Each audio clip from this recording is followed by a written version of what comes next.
जय हिंद, सत्यमेव जयते।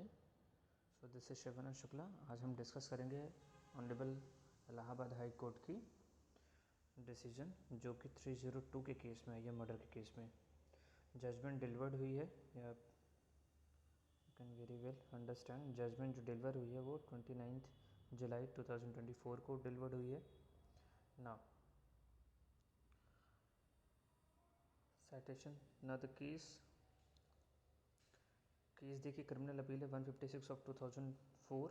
अपीलेंट है Ramesh Yadav, respondent state of UP, council.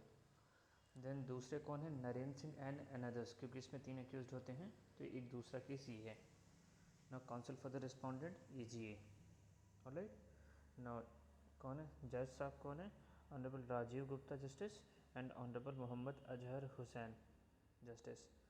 Judgement delivered किसने किया? Delivered by honourable Mohammad Azhar Hussain justice. ना बेसिकली हम चलते हैं केस के रिगार्डिंग में। तो ये जो जजमेंट का इशू आता है, ये एडिशनल सेशन जज ने फास्ट ट्रैक कोर्ट नंबर 2 17/12/2003 को एक जजमेंट पास किया डिस्ट्रिक्ट मऊ से रिलेटेड ये केस है, राइट। और इसमें इन्होंने किया क्या कि इन्होंने कन्विक्ट किया अक्यूज्ड को and convict the accused appellate Narendra Singh 302 में इनको किया एंड देन धर्मेंद्र सिंह को किया 302 रेड विथ 34 IPC। और सेंटेंस दिया Narendra Singh for the rigorous imprisonment for the life and fine of 10,000 with default clause.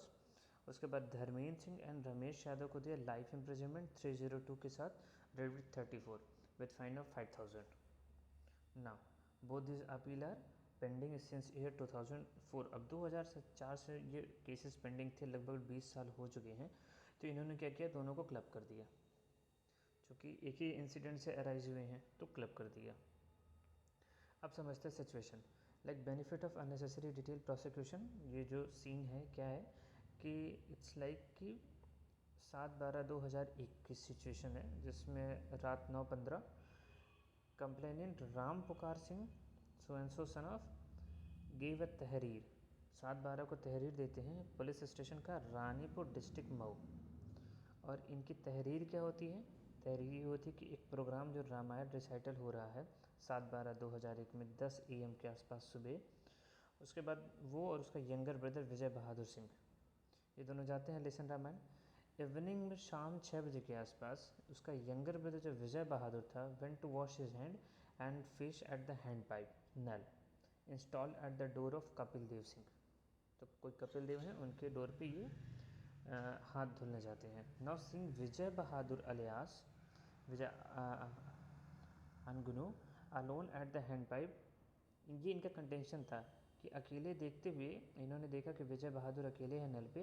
तो नरेंद्र सिंह और धर्मेंद्र सिंह ये दोनों ने क्या किया कि came from their house and exhorted to kill him, मारने की कोशिश किया, मारा।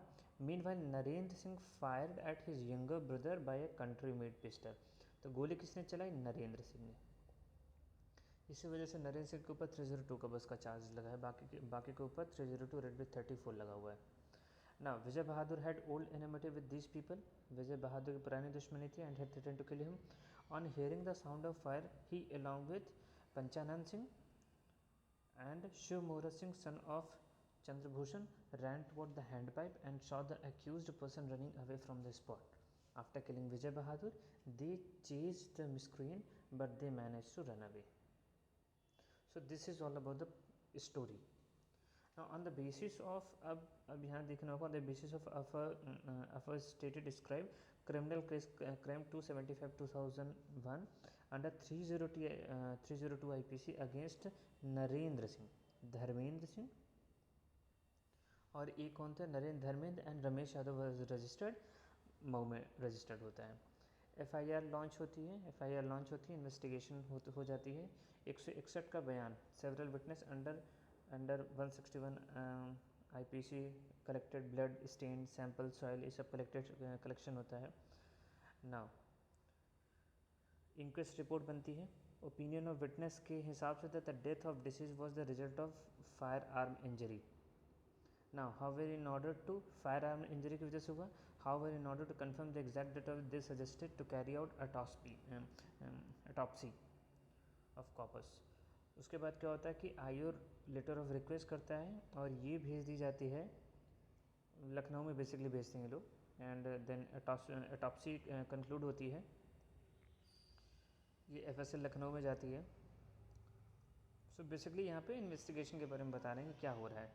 लेटर ऑन क्या होता है, इट्स लाइक कि finding the case being exclusively ना कॉग्निजेंस किसने लिया, कॉग्निजेंस लिया आपका सीजीएम ने लिया, कॉग्निजेंस आपका लिया सीजीएम ने. Now who took the cognizance of case, finding the case being exclusively trial by the court of session. तो सीजीएम ने केस कमिट किया कोर्ट ऑफ सेशन को. कोर्ट ऑफ सेशन ने इसको रजिस्टर्ड किया ट्रायल नंबर 59 ऑफ 2002 और Narendra Singh and others, and in turn transfer it to the court of additional sessions जज. तो उन्होंने ट्रांसफ़र किया एडिशनल सेशंस जज को फास्ट ट्रैक कोर्ट के माध्यम से चलाने का. अब ये abjured the charges, pleaded not guilty and claimed to be tried. इन्होंने plea of guilt में बोला not guilty and claimed to be tried. ये list of witnesses के हैं, क्या क्या इन्होंने दिया. देन 313 का बयान होता है 313 का, जहाँ पे इन्होंने अपना स्टेटमेंट डिनाइड किया. इन्होंने डिनाइड किया स्टेटमेंट जो प्रोसिक्यूशन का था, and they are false. He said that they are implicated on the account of political and otherwise personal enmity. उनका बस एक उन्होंने कोई ओरल एविडेंस नहीं दिया, बट डॉक्यूमेंट्री एविडेंस के नाम पे ऑर्डर ऑफ कंसोलिडेशन एक दिखाया, लाइक टू प्रूव द क्या रीज़न हो सकता है, ये क्यों फंसाना चाह रहे हैं हम लोग को. इंटायर मटेरियल रिकॉर्ड को, डॉक्यूमेंट्री को देखने के बाद जो जज साहब ने जो डिसाइड किया, बियॉन्ड रीजनेबल डाउट डिसाइड किया, and pointing toward the guilt against the accused person, और कन्विक्ट किया 302 रेड विथ 34 आईपीसी में. सेंटेंस ये सुना दिया दोनों के लिए अलग अलग जो भी था. Now, in order to appreciate the submission made by the learned counsel for the appellant and learned AG, it is imperative to discuss the evidence adduced by the prosecution. तो यहाँ पे ये हाई कोर्ट एविडेंस को एड्यूस मतलब checkout कर रहे हैं, like. So these are the statement. We are not going to the whole judgment, we are just saying that on what basis the High Court acquitted the person. So basically यहाँ पे IO वगैरह appoint हो रहे हैं. PW3 Yogendranath Singh, उनके regarding में statement, prosecution witness. So summary में इसकी बताऊंगा आपको. Now external and internal examination होता है, एंटी मॉर्टम इंजरी होती है. Cause of death, the death of deceased was instantaneous due to ante mortem injury. Alright, तो ये कॉज ऑफ डेथ हो गई. PW5 PW6 देन एक इन्होंने ये स्टेटमेंट दिया है. It is like learned counsel for the appellant has odiously argued that the conviction of appellant is wholly erroneous and unjustified, as finding of the guilt recorded by the trial court is not based on correct appreciation of the evidence on record. तो ये इनका contention था. Now the learned trial judge has lost sight of the fact that there are major contradiction and omission in the statement of eyewitness.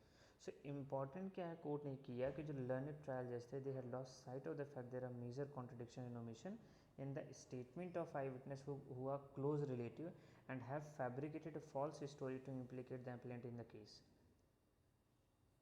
तो basically आप एक चीज़ देख समझ सकते हैं कि यहाँ पे जो आई विटनेसेस के स्टेटमेंट थे उनमें बहुत ज़्यादा ही कॉन्ट्रडिक्शन था.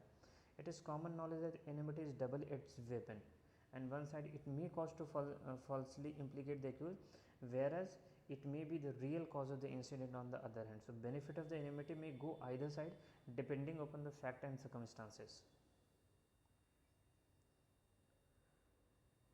Right. So अब इन्होंने केस भी कुछ साइड के Dalip Singh versus state of Punjab witness के बारे में है, ये विटनेस से रिलेटेड है. देन इन 3 जजेस bench of Supreme Court of India and Hari Obular AD versus state, ये भी it is well settled that interested evidence is not necessary unreliable evidence. ज़रूरी नहीं इंटरेस्टेड एविडेंस अनरिलायबल ही हो. No these are the case. Now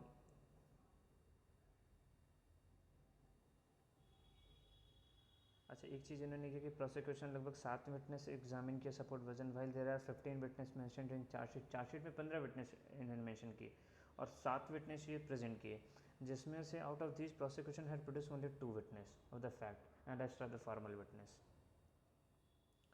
तो इससे भी इनको थोड़ा सा डाउट हो रहा था. बेसिकली इन्होंने जो एक्विटल किया है, bye referring the statement of PW1, these are the statement, it is like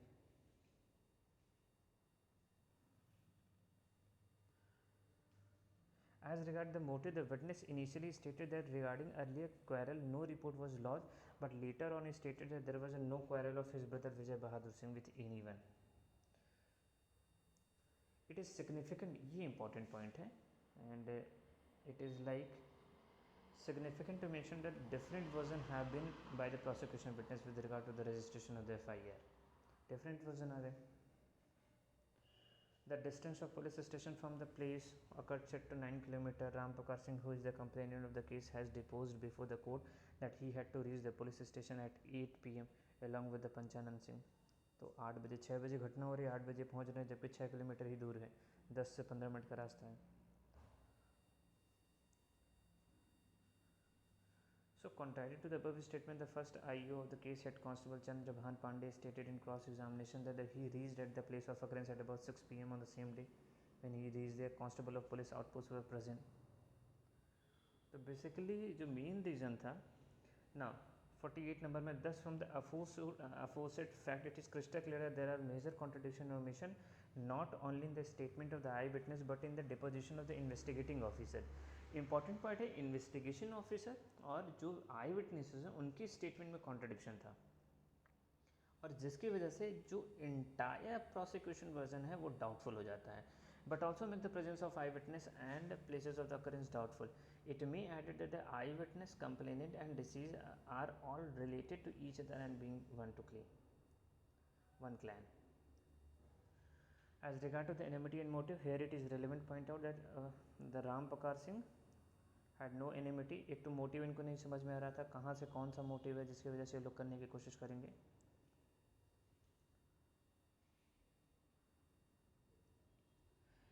Now, considering the evidence and other material on record, the learned trial judge has erred in convicting the accused appellant, overlooking the fact there are serious and major contradiction and omission not only in the statement of eyewitness but in the statement of police witnesses, which make the entire story doubtful. And benefit किसको जाएगा? Benefit they will be go to the appellant. For the reason aforesaid, both the aforesaid appeal are allowed. दोनों appeal को allow कर दिया, दोनों appeal को allow किया है. And the impugned judgment of the conviction and sentence awarded to appellant is set aside and the appellants are acquitted of the charges levelled against him. Appellants are on bail, they need not to surrender, their bail bond are cancelled and surety are discharged. Registry is directed to send a copy of the judgment along with the trial court record to the court concerned at the earliest for the compliance.